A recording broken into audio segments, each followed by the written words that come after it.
Emo Mexico problem. Talked about taxi driver suicides. Oh, We didn't talk about that. Yeah, we gotta talk about that. Tell us about the It's a taxi big problem. Taxi driver suicide. Interesting. Yeah, there was a yellow cab driver who recently went outside City Hall and shot himself as a Wait, display. when did this happen? It happened recently, a few weeks ago. Yellow cab driver as a display against Uber, right? Uber and how the TLC is not listening to their grievances. And I talk to I take a taxi almost every day now, and I talk to them about how their life has changed after Uber, and it's pretty sad. They're burdened by the astronomical debt, when the medallions were $750,000, and now the medallions worth $100K. So it's a big. Wait, how big much? problem. $100K now? It's $150K now, and it used to be worth per medallion. So Per the medallion medallion. is So the sometimes they license to split it. operate the There's taxi people that cab. bought Even then. medallions as an investment tool as well. Yeah. It was a very tangible asset that always appreciated in value until Uber came along and changed the entire game. That's a good point. Big market shifter, and that's the scary part about these apps and the technology shift. It's driving entire businesses out of the economy.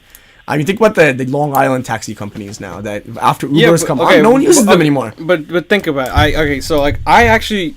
So in 27, not even a year ago, I called the Long Island taxi cab company. I was like, hey, I need a ride to JFK, which is a 25-minute ride from where we live. And they asked for $80. The woman was so rude to us. She was treating me lower than shit. Oh yeah, they're the worst. She didn't even know who I was. I didn't even give a name. She's treating me like garbage. So it's why go through that? That's true. They deserve to be out of business if your service. Yeah, I mean that's just one Long Island taxi cab. Yeah, but they're like no, but see, the issue is there was no plan in place for the transition. This whole notion of destructive capitalism, right? It's happened across industry. It's happened when ATMs were introduced. Tellers got axed. In this day and age, when the government has authorized a whole class of people, right, under their financial hardship to enter a profession, and now with the complete lack of regulation on the other side, I mean, I don't know. Is that fair? Is that just? Is that something that we should strive for? No. Yeah, I mean, if you think about the train industry, right, when airplanes came into existence, right, they refused to adapt. They never thought that airplanes would be the future mode of transportation or the transport of goods. Yeah. But is it worth protecting some industries, even though they don't have a place anymore in the economy, right? So it puts a lot of people out of work, but these apps benefit the greater good of our society. So is it worth it that these people will have no jobs and are killing themselves now because their industry or their business is outdated? What is your opinion on this? Yeah, I don't know. I mean, you've seen different models of this, and protests were sparking all throughout Europe. And actually, in Germany, you can't get Uber. Uber is not available or any rideshare service. So I think the only option people are left with is, using the taxi cab app. And guess what? It kind of works. Prices are quite high, and that does operate almost like a cartel in that sense. But I guess they found a way to bring the convenience of the model to the masses while preserving those drivers. I have a tangential point. I want to know. Come on. We're changing the subject already. Yeah, bro. Okay. Well, yeah, listen. Look, I have a LinkedIn account. I can add a number of people. Right? When does it go too far? Strippers, bro. That's the red line, dude. That's the line you don't cross. Extreme end.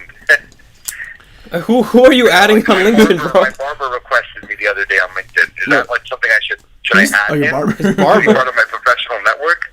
I don't know. I mean, what are his qualifications? What does he say on there? Yeah, what does he say? One of our best friends is a bus driver, and that's a good point. And he has a LinkedIn. The bus driver has anyone can have a LinkedIn. Yellow bus driver. What does he say on there? Transportation professional. Yeah. Is he on LinkedIn? Is that them? Yeah, he's on this. This individual is on LinkedIn. We can't pull him up though. It'd be too incriminating. Yeah. But there was a soccer player who posted his resume, and he sent one of those sponsored posts on LinkedIn. He was looking for a new club. So that was very creative. Oh wow! Does that really happen? Yeah, that's the thing.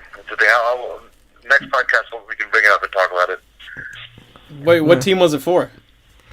I have no clue. I think it was the German second division or something. It was very nice. It was very well written, LinkedIn profile. But So Sal, this really piqued my interest early on today. Was this war you've been having with this racist individual? Oh, okay. Let me preface his neck it. beard. What is the deal with this? Let me preface it. I really want to talk about this. Yeah, but because I actually don't know the details. I didn't read them. All right, so who's Sam Hyde? Sam Hyde is some guy. Are we allowed to talk about him? Of course, yeah. He's not going to start if he's not going to fucking come here and blow up my. This guy's armed. He's dangerous. He's a all right. Yeah, he's a shady guy. Well, okay. So Sam Hyde, what he mainly is a right wing troll. He had a show on Adult Swim called $1 Million Extreme. It was an extremely offensive show. He would actually do blackface, but he would be a black guy. He put an afro. He would do everything but the skin color. He even gave himself a prosthetic wide nose. Yeah. It's like really bad humor. Cartoon Network allowed this to air. So they canceled after like 7 episodes. But those 7 episodes were aired. Yeah, they were aired with blackface and. So it's like he was actually like fake, like quote unquote doing a thing about blackface, like, hey, can I do everything but the black skin? So he did a black voice, like, hey yo baby, and he had a wide prosthetic nose, he had the afro, he's wearing FUBU and hats, like stupid, like, it's really racist shit. That's bad. It's like not funny. It's in terrible taste. No one raised up a storm. Where's the Black Lives Matter movement here? So you know what? Adult Swim got rid of it before anyone could comment. Actually, Tim Heidecker, I don't know what his role was in, but like it's like he had some involvement in getting it canceled too. Because I think Tim Heidecker himself. But he didn't leave the show, right? I read up a little bit about this. Tim didn't leave the network. There's another comedian who I forgot his name, who was pretty prominent in Adult Swim. He outright left. Which comedian? Tim made a statement to the effect of, "I support his right to leave, but personally, that's not the choice I'd make." So. Wait, this is at Adult Swim? Yeah. Oh. Well, I don't know about that. I didn't know about that, but but I think so, yeah. Sam Hyde basically, Sam Hyde got his show because he did like this amazing. So what Sam Hyde did to get his show? There was a TED Talk at Drexel University. And he did a fake what? You're recording, right? Yeah, this is all recording. Yeah, okay, yeah. Cool. Sure. So he did a TED Talk at Drexel University, and he did a fake TED Talk. It's a fake 20-minute presentation, and it's the funniest shit in the world. I will watch it together when all three of us are here, because it's my favorite thing on YouTube. Interesting. And that alone, it's one of the funniest things ever. But he's a grown man child. Every time there's a mass shooting in America, he tweets on like a fake account or something that he did it, and Holy he puts a picture out That's that day. Let's just put up a picture of Sam Hyde real quick. The Sam Hyde. Holy shit. Mass shooting. So he's got a really dark. What is he? White supremacist? Does he genuinely believe these things, or is he just doing this as a sellout to get views and generate hysteria? It's generating hysteria. He's really all about. So he's not actually racist. I believe he's a racist, but I mean, because it's like, I don't know. At this point, it's like he won't stop being racist, so he must be racist. I don't know. He lives just to get a rile out of people. Wait, so Sahil, what happened? How did you find Sam Hyde? He came up on my radar. Basically, I was scrolling through Instagram, and Instagram's got all these sponsored posts. So there was a Lufthansa ad that featured basically Indians. like a monument in Bombay. Yeah, I've seen this ad. And they were. Huh? I've seen this ad. It targets Indians. It features Indians. Yeah, it's cool. Like, it's kind of cool to see. There's like two airline seats like near this monument, and folks will come like sit down and tell their stories in front of the camera. Very nice. Very cool to see representation like that. And I'm scrolling the comments. Like, Instagram's usually not as infested as YouTube as far as like shit comments are concerned.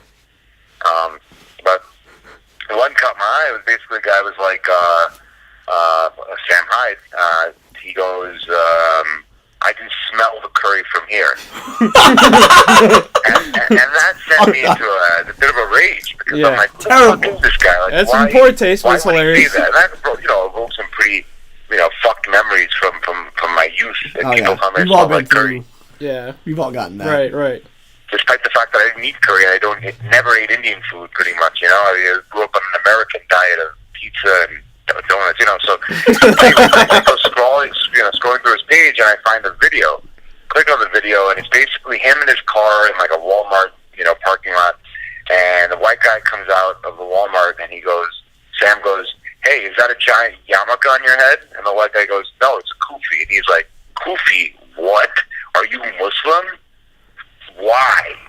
Like, starts laughing. And again, that spun me into another rage. So I'm like, listen, while you're, and I heard he was homeless sleeping in his car. I said, while He's you're homeless? sleeping in your car, Wait, he's homeless? people who look, well, allegedly he sleeps in his car. Allegedly. Wait, Sam Hyde does. Yeah, because he wants After having a show on Cartoon Network. Okay, he's so homeless this is now. actually very widely known that Sam Hyde went broke after the show got canceled. Okay, okay. He must have made some money, y'all. I can't imagine this guy. Here's what I think. I mean, because Adult Swim doesn't have that much money to go around to begin with. It's a 15-minute show, so they're not getting paid a shit ton. Sam Hyde. What's really interesting about Sam Hyde got into Carnegie Mellon for undergrad, dropped out after a year, and went to some community college or some smaller college in some state wherever he's from, and so like he's like not like a total. He's not like an idiot. He's just a fuck up, you know.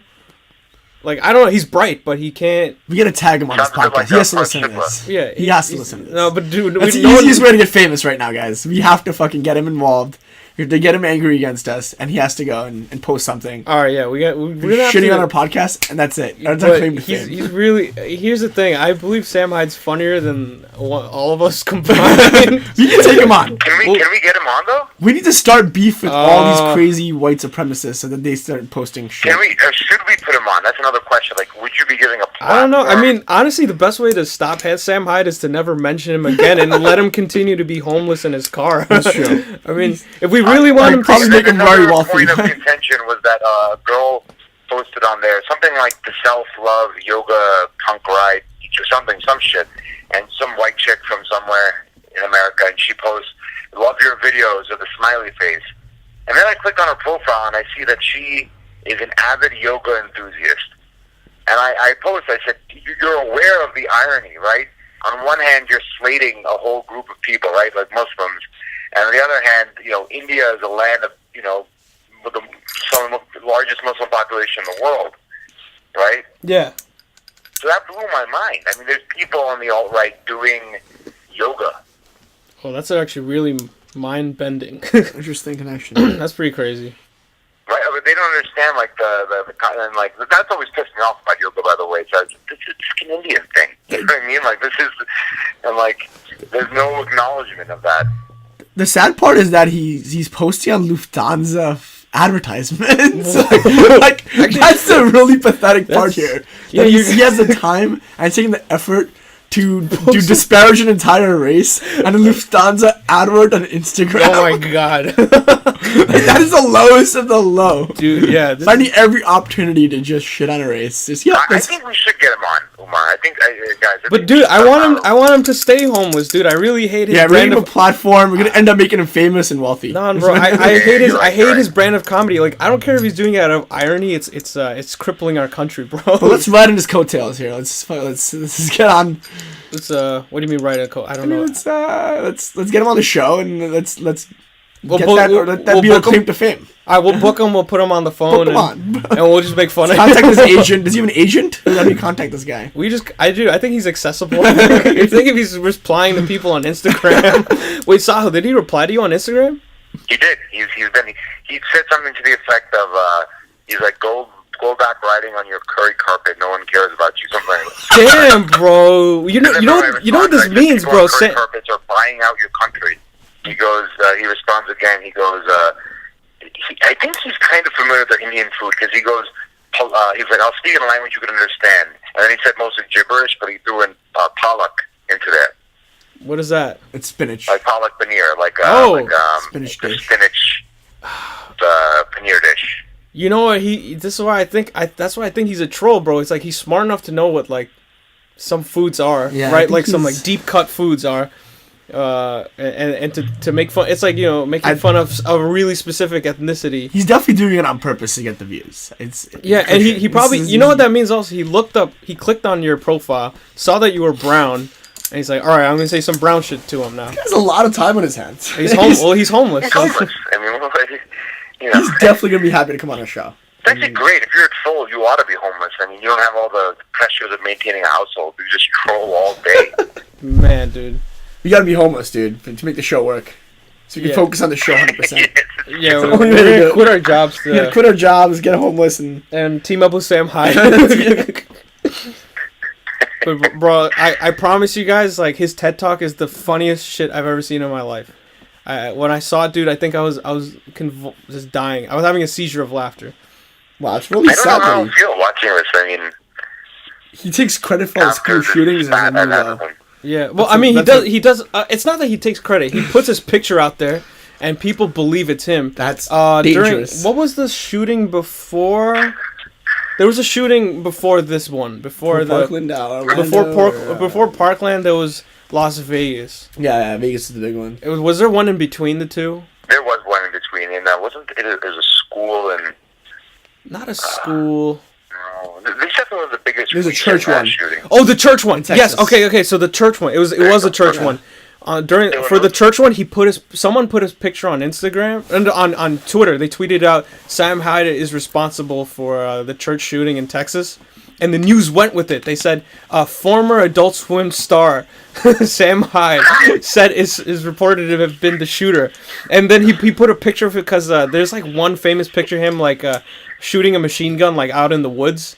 So they just made that the picture. Bro. Wow, brilliant marketing tactic. It's brilliant. Should we try this ourselves? No.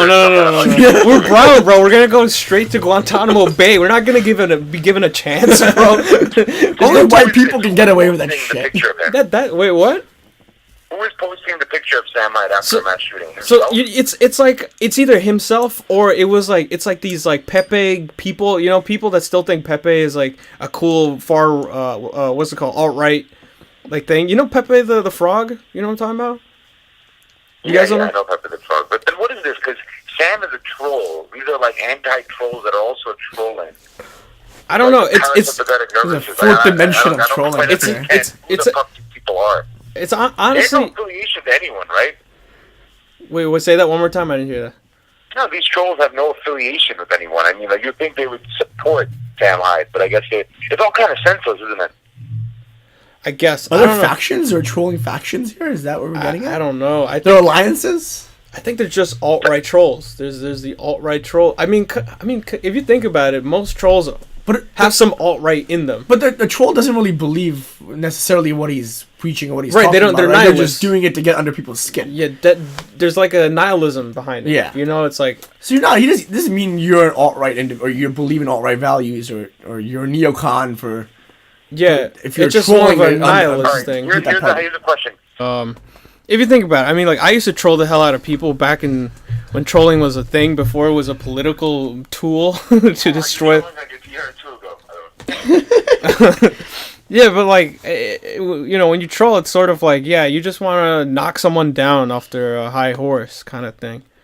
So, but that's what I think. All these trolls, it's like it's just kids with no lives. Not kids, college kids with no lives. Some amount of education, who are Anti-establishment. anti-establishment. Like Yeah. they're definitely like desperate. They have shit jobs. Like they work at menial jobs with dead end jobs. Unhappy with their state. And I think there's a lot of these kind of people. I mean, have you guys heard of Jordan Peterson? Have you heard of him? No. Jordan Peterson is sort of the new sort of like self-help guru. He's a psychology professor from University of Toronto or something in Canada, and he's basically trying to convert alt-right kids out of the alt-right. And like he discusses heavily. Honestly, like he actually like cried discussing this one time because he was saying how he feels very bad for like young males in I guess North America who are like emasculated by society and whatever. Unbelievable. And he feels like a lot of these kids like they're buying into the white supremacist thing because they have nothing else to live for. They're not really they're not given opportunities, or they're not making it happen. And he's more advocating for people that feel like young males who are emasculated to be individuals and stop following ideologies. And so it's pretty interesting. Jordan Peterson, I would actually. So Sam Hyde, or a person like Sam Hyde, not as bad because they're just trolling on behalf of these principles and they don't actually believe it. Or is it worse because they're getting it national attention and bring it to a new stage? Well, If he's just trolling and he's just trying to it's trolling. fuck and with people, it's not that bad. Here's the thing: He's there's not a bad person. There's a lot of liberals who can't take a joke at the same time. I mean, there's always been people who can't take a joke, right? But then you deserve to be made fun of. And no matter if you're liberal, you're conservative, I don't give a... If you can't take a joke... Everyone's fair game. Everyone's fair game. But the Lufthansa comment, though, is that fair game? Is that the same as a South Park parody on the starving child in Africa? Right? What is the difference here? Fine. It's conveying it through a different medium. Look, well, it's tasteless more than anything. It's hacky. But you laughed when Sahil said that, the comment. You laughed, I laughed. It's ironic. It would not be funny if he told you that in person directly and he was malicious about it, right? But if he made a joke, a passing joke or remark about Indians smelling like curry when he's hanging out with me, and it wasn't malicious against me, I wouldn't mind. Right? I make fun of people all the time. This is where I disagree with you. We've taken too much shit as a community to be able to just accept that. It's all right. It's messed up, but we laugh at it because I don't know. There's something extremely juvenile about it. Maybe just to us. Yeah. But yeah, it is messed up. I think it's horrible that he's doing it because he's a white guy. Of course, bro. Thank you. Phone him in. All right. Thanks, man. It's looking forward to having you in the second show. All right, thanks, bud. First real show. Yes. Absolute pleasure. Thanks for checking in. Oh, cool. All right, interesting insight. That's interesting a little taste of the battle between Sahil Doshi and Sam Hyde, and I'm hoping this will develop over the next week. But I kind of never want to speak to Sam Hyde in person. I want to keep him homeless. I hate the guy. Yeah, I agree. We should not give him a platform. If I connect this, well, fortunately I'm not connected to the internet, but he's a really messed up guy who only has one funny thing he's ever done. If you actually watch his short films, he's made some really messed up stuff. Stuff I don't even want to show to people. I don't want to propagate him. Wow. He's a piece of shit. It's amazing he gets away with it, man. It's amazing. White people, dude. Free pass. It's a free pass on racism. Free pass to racism. Yeah. I wonder what happened if we decided to be racist. What else do you want? What else is on your mind? Are you following the porn star Trump debacle? Not really. I mean, it's fascinating that the country has come to this. Where on our number one watched TV show, we have a porn star talking about her relationship with the president of the United States. It's insane. I don't know. It feels like a fantasy land. It doesn't feel real to me. Yeah, it's stranger than fiction. That's what someone was saying on the internet. If Obama had a porn star affair, he would have been impeached in a week, or they would have got him. They would have got rid of him so quickly. Interesting. If there was one problem like that, one extramarital affair. Well, I guess the nation is kind of used to it with the whole Clinton fiasco, so it's not new for the president. But it's kind of it's different here. It's strange because you still have these Christian far-righty evangelical whatevers. They're still pulling for Trump. They still consider him the Christian. Yeah. I knew a guy that a distant family member on my Latino side actually. He was like, I'm voting for Trump because he's the Christian candidate, and I'm like, you've been deluded. You've been duped so badly. You think you're voting for Jesus's guy, but do you think Jesus would have been a Democrat? It's really. I heard he's had problems getting evangelical votes there because he doesn't appeal to. He's a guy from New York, made all his money in real estate and notoriously dirty industry, lives a big life. If you look at most of they voted for him. A lot of these Christian pastors are like, Trump's gonna save America and all this shit. But I think it's very hypocritical. I think the biggest hypocrisy of the Republicans voting for anyone that's pro-Christian is that Jesus was a hippie, Arab hippie from the Middle East, who would totally be a Democrat if he came back today. He would have been the Republican Party would have adopted him if he came back, and he'd be like, "No, what are you guys up to? I'm joining. I'm with her." So there's a lot of problems with the Christian right, but I have no time to get into it. I agree. It's insane. really insane what's happening. Will you be voting for Trump in the next election? Ooh, and it used to come up at some point during this podcast. Yeah. I know. Let's not get into who we voted for the last one. Oh, Are you considering? Would you? The viewers know exactly who I voted for. The first, because the way you phrased that question. Let me say this much too. I'm also ashamed of who I voted for, even though I didn't vote for Trump though. So, would you consider Trump in the next election? It's a good question. You know, initially I never liked the man. You know, I grew up with him on The Apprentice, making dude. a I loved him on. I loved The Apprentice. It was my guilty pleasure. My entire family got together every Monday night, whatever it was. I didn't miss one season since it came out. It's an amazing show, amazing concept, and he's an amazing personality. Right? And to me, it requires the most amount of thinking power for a reality show. It's very smart. It's very business oriented. I'm a student of business. Very quick, creative concepts that had to be executed. I learned a lot from watching that show about business, about running an operation. If I didn't choose medicine, the medical field or film, it would have been marketing because I was so fascinated by Donald Trump, the show and everything. I agree. And I think the funny part was Donald Trump, this old senile man that comes and judges these people's hard work and has to fire one of them. I thought that was the funniest thing in the world. Yeah, it was hilarious. Yeah. He was a hilarious character, right? He was the character. Larger than life, cartoonish character that came in, had that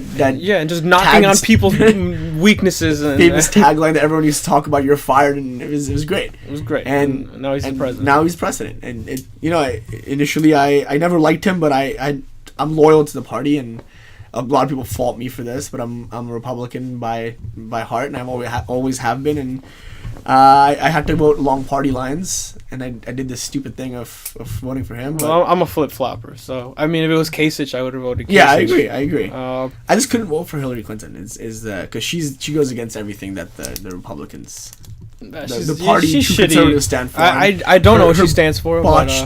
Her botched operations in the Middle East. Look at what she did in Libya. Look at how she handled the situation as Secretary of State. I just couldn't go and vote for her. I guess there's a lot of better of two pros evils. and cons to everything. But are you going to vote for Trump in 2020? I will not. I will either abstain or I will vote. If I like the Democratic candidate, I will vote for the Democratic candidate. They can't have a second Republican candidate, right? No, they won't happen, right? Unless he refuses to run for the second term, which he might. He's getting old. He does enjoy his time in West Palm Beach playing golf. Yeah. He might not be interested in running again. Yeah, hopefully. So who knows? Who knows how the world's going to turn out? Hopefully he croaks before the next election. Then I don't know what that guy is on, but he's on some shit that will. I don't know, man. How does he not have a heart attack by now? That's the real question. Yeah, he's on McDonald's. I heard. Here, this diet consists of fast food all the time. Disgusting, man. He looks like that's what he eats. Shit. He looks like absolute trash. Plastic melting off his face. Yeah, dude. There's something wrong with him. But he's playing a dangerous game with these tariff wars on China. The market's not his primary gauge of success is the S&P 500. And after all the debacles with his firings of the Secretary of State, the firing of his chief economic advisor Cohen, it's all gone to naught with the market plunging, right? So by no means is he successful now, right? His approval ratings at all-time lows, and the market's doing terribly. And now with this trade war in China, he's playing with fire. Yeah. So we'll see. How does the world view us today, though? If you go abroad, when you went to Latin, when you went to South America, on your great trip, did this ever come up in conversation?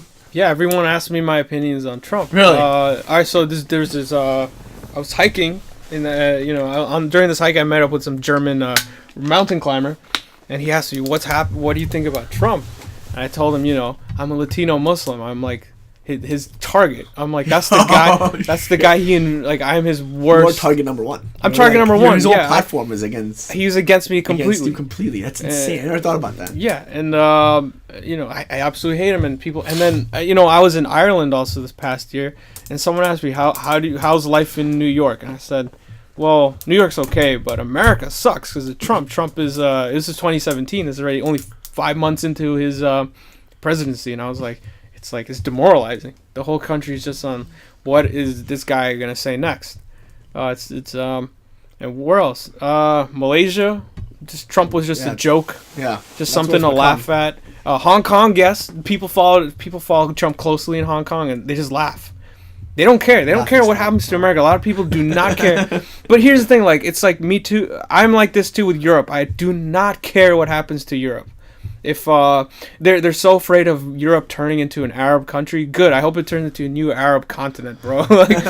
like I don't care. I don't care that they have a problem with their white race not being pure. No, I mean, like, to some extent, it's a globalized world today, right? Their problems are our problems now. Right? Europe, no. Yeah, they are. They're our closest allies in Europe. France, like, Germany. But like, do you really care that there's? Of course, we're but vested in their success. But do you care less that there's white? But Europe, there's a problem. People in Europe perceive, we're letting too many brown people in, as a problem.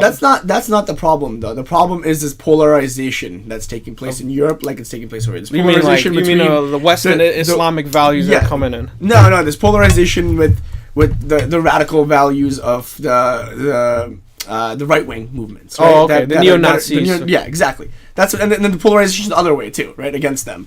So there's no central unity that's going to drive the country forward. Everyone is. You mean Europe? Yeah, Europe. Oh, okay. Right? And but is there a specific country in Europe you're talking about? Yeah, I'm talking about Germany. Germany, right? Belgium, Yeah. I'm talking about France, right? There's too many polar views. And there's no cohesiveness in the government because of that, right? And there's no progress because of that. You mean all these governments? Yeah, all of them. And then you have is Europe on the down? It's on the decline. I'm very bearish. What do you think is going to happen to Europe, the EU? What do you think is going to England? What do you think is going to happen to France, Germany? These kind of countries. The Eastern Bloc nations. What do you think is going to happen? I think the Eastern Bloc nations are going to be fine. Their economies suck anyways. There's nothing's going to change. Low base of growth, right? The Arab people are not moving to their Ukraine and Belarus. It's hard but like countries like Spain is suffering. Spain has been suffering since they let go of all their colonies, which was 200 years ago. They've been. But what's going to happen in Europe? What do you think? Is it? I don't see the soccer declining, but I think it's probably going. It's actually going to go up and up because the Arabs are going to compete for those spots. Right, more competition with the Africans breeds better players. Yeah. I mean, look, France is a black team, bro. There's only Antoine Griezmann. Always good for soccer. Who's the best player? Problem. Yeah, bro. Immigration was always good for soccer, which is good. You're right. So I'm very bullish on soccer. I'm very bearish on the economy. You're right. Yeah, we should let immigration in just for soccer. You know what I'm worried about? I'm worried about the youth unemployment level. If you look, that's a good gauge in Europe. In Europe, because there's so many young people that a lot of the immigrants coming in are very young, right? And they don't have jobs to sustain. So they start growth. gangs. Exactly. So they start gangs, and they start. There's this right wing movement that's very against the immigrants coming in. So the immigrants obviously have to defend themselves. They have to live in the same neighborhoods. They have to live in the ghettoization of these enclaves, right? Yes. And then they start conflicting, and there's a lot of tension, and there's a war that starts between those two groups. Right? How is the country going to grow when you have a lot of unemployed people? These polar views that I was talking about, this radicalization of the right wing movements. How is it going to grow? Right? You think there's sort of no-go zones that'll start here? That'll start in Europe, like in France. There'll just be enclaves of just Arabs, and like no one goes. You went to Paris. Did you see that? Did you see like this? Well, I didn't see enough of Paris, but I did see the Paris ghetto for 10 seconds out my train window on the train into Paris. But why don't you see this in the United States is the question. There are a lot of immigrants that come to the U.S., right? But there isn't radicalization of immigrants. Of course, there, right. As there is in Europe, yes. right? People aren't as angry against right. They don't come to America angry. They get a job and they start. So I guess, why is there so much anger in the immigrant base there, where they have to take up arms or go blow themselves up at nightclubs? Well, I think the one obvious thing of what the difference between immigrants here and there, the immigrants in Europe are much closer to their home nation, right? If think about all these Arab people from Arab countries, they're from Algeria. If you're in France, you're from Algeria. You're just a little boat ride over the Mediterranean into your home, or if you're in Germany, your parents are from Turkey. It's so easy to go to Turkey. It's like going let's go to Chicago. Take a flight over from New York to Chicago. That's what it's like.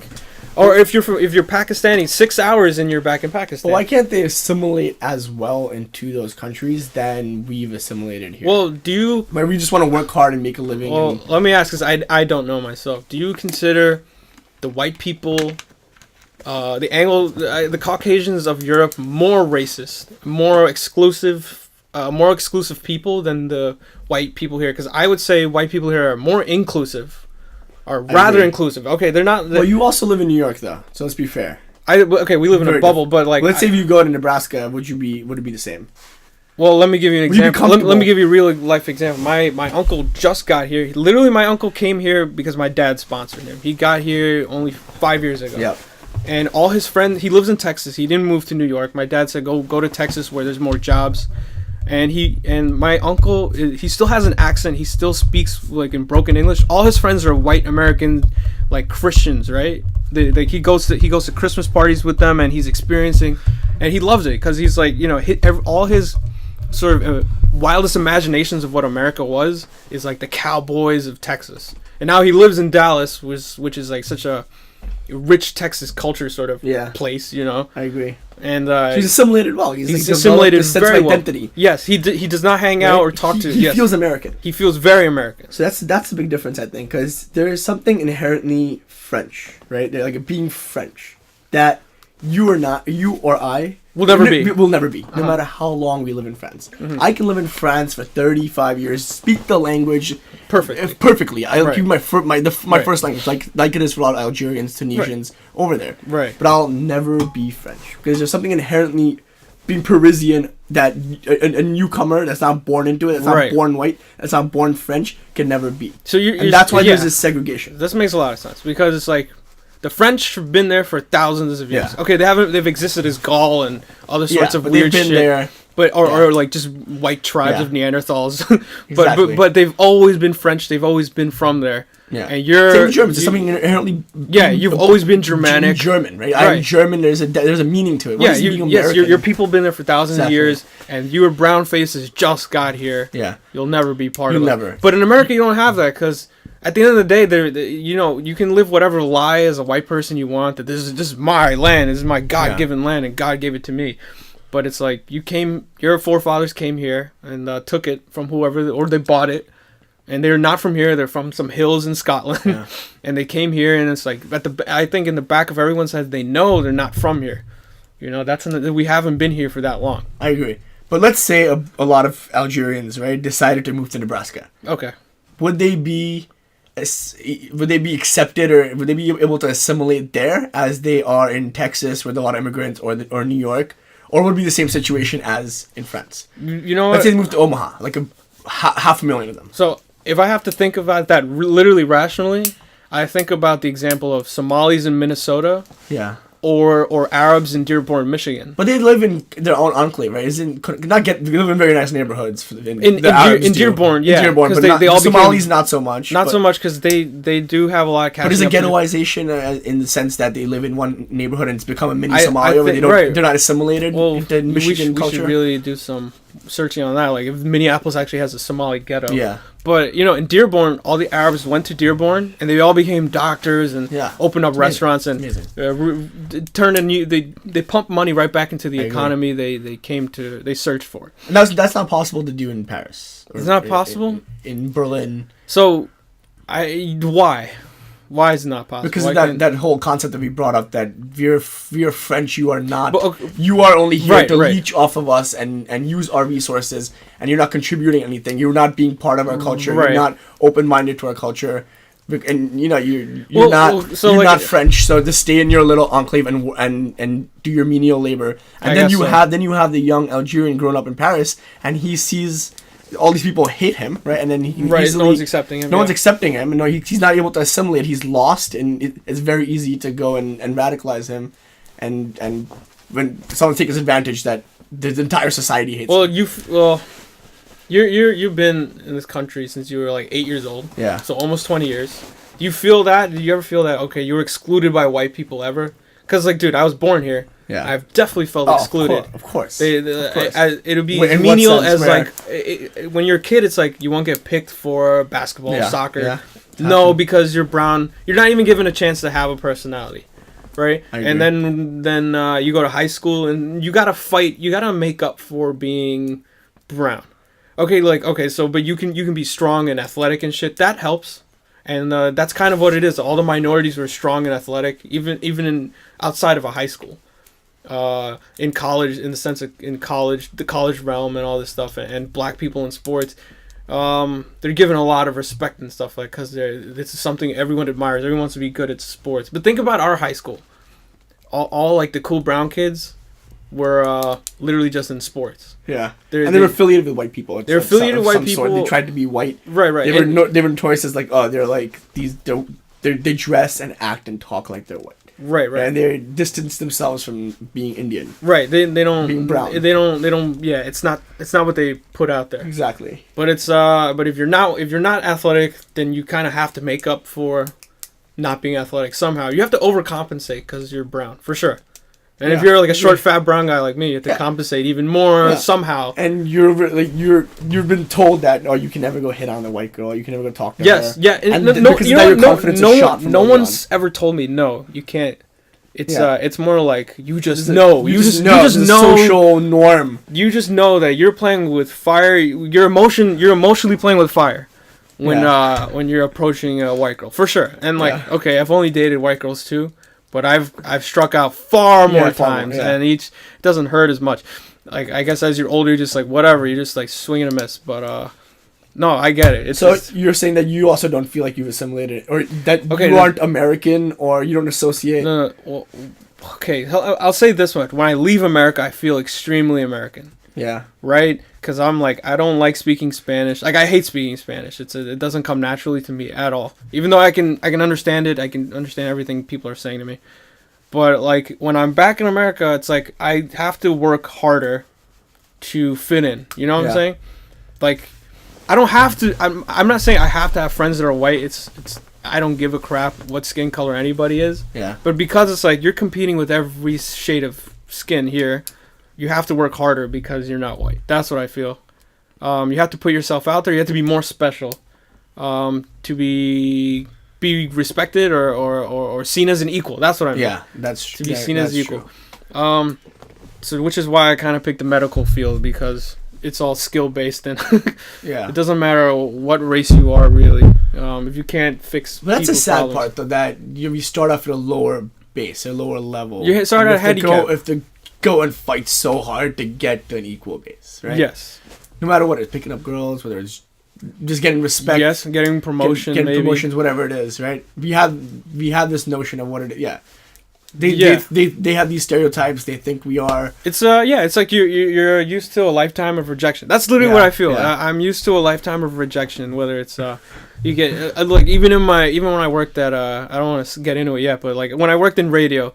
I felt rejected many times because people didn't want to get to know me because they were older white guys and like what the hell do I have in common with a brown kid? Like how can I even mentor that kid?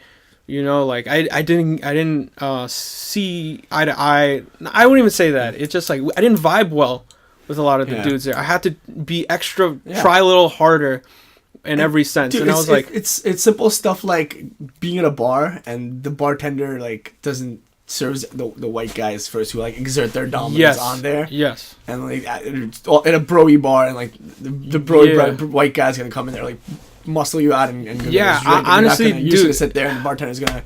And if you think about that physical dominance is sort of a natural thing for a lot of white dudes, right? Yeah. They come in and they don't give a fuck. It's their space. Yeah. This is especially because I'm used to bars and stuff because I go to concerts and stuff like that. White guys will not move. Yeah, you gotta be. Excuse me. So like for me, like I'm trying to change my posture. Like I'm trying. It's very difficult because like I'm used to like my entire youth hunching over because like you feel worthless and shit. You don't even know you feel worthless. You're just hunching over because you don't know what else to do. And so is it worth moving back to where we truly belong? Because even one instance of racism, like again, is too much. And it means you don't belong in that country. You're not part of that country, right? Like, so is it worth moving back to? Is it worth a black person moving back to Africa? I don't think so. Is it worth you moving back to Pakistan and that's your home? That's where you belong. Like you're not as respected in this country. So fuck it, I'm moving back. No, hell no. I would say you're in America. If you're born in America or you're here for the citizenship, you stay. You know, if you're you don't belong then. If you've listed number of grievances you have against how you've been treated, how people look at you, how your confidence was killed. You can't hit on more than half the girls in the country. Yeah. What the fuck, what's the point then? What's the point? Even if it happens once, it's one too many times. What the fuck? Let's go back. We can easily go back and find a home. You're totally right. You can go back to go back to I could go to Ecuador and live like a king. I have so why not? Several options of top women, classy all beautiful women. Right? People are not gonna shit on you. It's a great question, but boost your confidence up there. You're gonna feel like you belong. You're right. People. But why give up? That's the thing. It's like why settle for less? It's not giving up. You're just going home. Like it's a. Well, see, at the same time, what is a home? What is a place you belong? Right? I don't feel at home at Ecuador or Pakistan. It's New York's clearly my home. New York is what I'm used to. If it's like I need to be part of that traffic, and like a million people need to be in every direction I look. But you're just used to that, though. You don't know what it means how it feels to be with your people, being surrounded by people that is true. I don't know. And when I was in Ecuador, I was in Ecuador in January, and I told me and my cousin are getting food, and I told her, I'm like, it's really nice to look in every direction. Everyone's the same genetic, like the same genetic makeup. Yeah. There's nothing outside overtly different, right? You don't have to adjust for anybody. Everyone's looking out for you because you're all the same Ecuadorian nationality, right? It's cool. It's different, and it's not like people aren't nice in a New York or anything. Like everyone's like generally nice. People care if you're bleeding on the street, someone's gonna help you no matter what. But there's something different about everyone looking out for you. Yeah, I agree, and I think with the U.S. with New York especially, it's all about getting a job, making money, living in your own world, not. There's no sense of real belonging here. It's all about making the dollar. It's all about the operational aspect of life, right? No, I agree. And you live by a boilerplate template of what life should be. Like, especially as a brown person, you live like, okay, you go into these fields, make this much money. Doesn't matter, you belong or don't belong. You don't need to interact with white people. Like, do your parents interact with any white people? No. Outside of work, no. Outside of work, no. My dad doesn't have social friends. Not even. I mean, but my uncle does, which is funny. That is interesting. That he's but for the most part, though, if you look at Sahil's friends, you look at all our friends' parents, right? All my friends are minority. They don't interact with white people.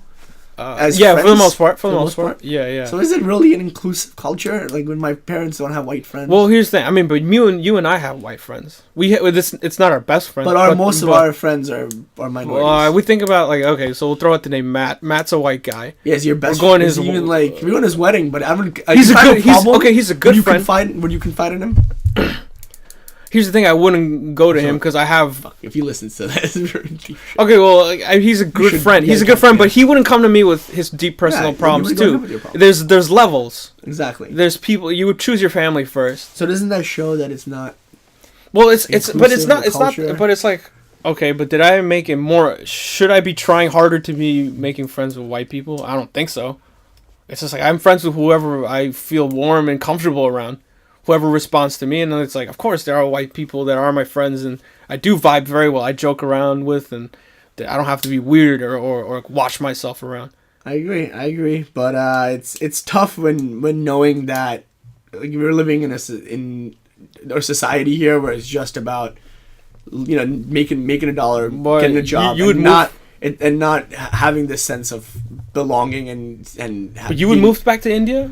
I don't know. I've considered. I've been so disgruntled sometimes by having racist, not remarks, but racist encounters. Like you feel it. Yeah, like at bars, clubs, whatever it is. Like fuck, dude. If this happens even once a year, it's one too much. I get it. Then it shows that I don't belong. Right. I have a place that is home. That is where I belong, where I'm treated as an equal, where I'm treated as everyone else. But do you think that's the point of life? Like you want to be where you gravitate towards where you belong, right? I agree, but what if you feel like you belong here? Because I do. I feel like I belong here in New York, but I feel it's much harder to carve out my own sort of stake in the world. How am I on everyone else's level where everyone respects me? In my social circles and all that stuff. Yeah. And it's not like, oh, they respect me as a human being. I'm like, no, it's like we're equals and we're gonna talk the same way and we're gonna spend time the same way and all, that's what I mean. It's like, how do you get that recognition by everybody? Because so we know somebody that's sort of famous, Jai Wolf, without getting into it, he's very well known in that DJ circle, in that sort of musical circle, right? And everyone likes him, everyone respects him. I don't know if everyone is just his friend because they're trying to climb up the ladder musically, but I see him and I see like people treat him like some sort of like famous person. Yeah. Right? If you go backstage with him, everyone in the backstage is a white person. Everyone that works for him is a white person, right? I think that there's maybe the only minorities in the backstage. Okay, first of all, if you don't know who Jai Wolf is, he's a Bengali DJ, who we know personally from high school, and the only minorities. His shows are mostly minorities, at least in New York. Half the people are Asian and brown, and then half the people are actually white. So it's kind of like cool because he's sort of mixing everyone together. Yeah, I feel like our generation is changing some of those. Right, and we have like people like Hassan Minhaj and Aziz Ansari sort of fighting for the brown man's space. It's changing. At the end of the day, man, we're still living in a neighborhood that's mostly Indian, or mostly brown, rather. Sorry. Yeah, we do live in microcosm. If you live, and most minorities live in neighborhoods that are surrounded by most of their people. Right. Right, and there's no true assimilation. You think New York's a melting pot? I'll look at it, right? Like our best friends are brown or minorities. I can never have a best friend that's white. I can never. I have really good friends that are white. Really good friends from. I grew up in a school that was all white. Right. But yet, I found the one Indian guy, and he became my best friend. Right. Yeah. So what does that mean? Like, it means that we're not truly we are different than France and Germany and Belgium, but we're in a lot of ways we're very similar. The difference is here that it's less immigrants coming from all these countries, and we tend to be following this American dream because the economy is doing well. We're the largest country in the world. Yeah, people care more about dollars here than anything else here. There's no cultural... come here to chase that. Uh-huh. So, but in a lot of ways, there are a lot of problems that are very similar to what the problems Europe has, which is scary. And which sometimes hurts me. It hurts me personally. And I think about it all the time. Like fuck this. I can just leave all these problems and just go live in. And there are a lot of problems in India, obviously, living there. But you'd live like a king in happy. India. I'll be happy. I don't even care about the money or anything. I'd be happy. It's my people. Like I think about that too. I feel like, would I be happier if someone like Ecuador? Yeah. Because I know I'd fit in pretty quickly. Like, besides the brown thing, like, I think culturally I could adapt because it's very similar to Western culture. I don't really follow brown culture too much outside of food and the Islamic religion. But, I wonder, I'm like, if I moved here tomorrow, I think I'd be fine. I think I'd be making a lot less money, but, like, I think the people here would be so much friendlier and warmer and better. That's very true. You know, it reminds me of the time I was in Israel, and I was going to Bethlehem. And Bethlehem is actually a very Arab neighborhood, right, in Israel. Okay. And I was driving down there. I really went on like a big propaganda tour that was paid for by my MBA, and it was all about pro-Israeli propaganda and how great the country is and how they were looking out for the minorities, right? And they ignored everything else. They didn't have one Arab guy speak to us. Really? And I was, speaking about yearning for or hoping to go back to our land or a sense of belonging. I was driving down in the bus and I see like this Arabic scripture on the wall. I was like, wow, what? And I see a boy's face next to it, and another man's face next to that, right? Right. And I sent Kareem, a close friend of ours who's Egyptian, speaks Arabic. I said, take the picture. No one was willing to help translate that for me. No one on the bus knew Arabic. It was all Israeli guys that didn't really understand the Arab culture. Right. Took a picture. I sent it to Kareem. And he said, yeah, man, I sent all 3 pictures to him. Right, to translate, yeah. And to translate. And he sent the translation back. It said, yearning for Palestine. On one of them. Right. The boy's face was a boy that had been killed by Israeli soldiers. Oh, wow. And the man was actually one that was burnt alive by Israeli soldiers. Wow. And this is all in Bethlehem. Right. And it's crazy being in Israel and seeing this yearning for Palestine, like these people yearning for a homeland. Okay. And they're in their country. Right. And it made me think, like, what if I'm yearning for like a homeland? India. Yearning for it's crazy to think about. Like, I grew up in this country, but I'm yearning for that same sense of belonging, right? Like, where I wish I looked at the same exact way as everyone else, right? Where I start off that same base, and which we don't have over here. Right. Yeah, that's true. I wish I yearned for a place, but well, how are we doing on time? I think we're over an hour. Yeah. It's Wow. what a show. What a great show. What a We start show, and with, then I hope the viewers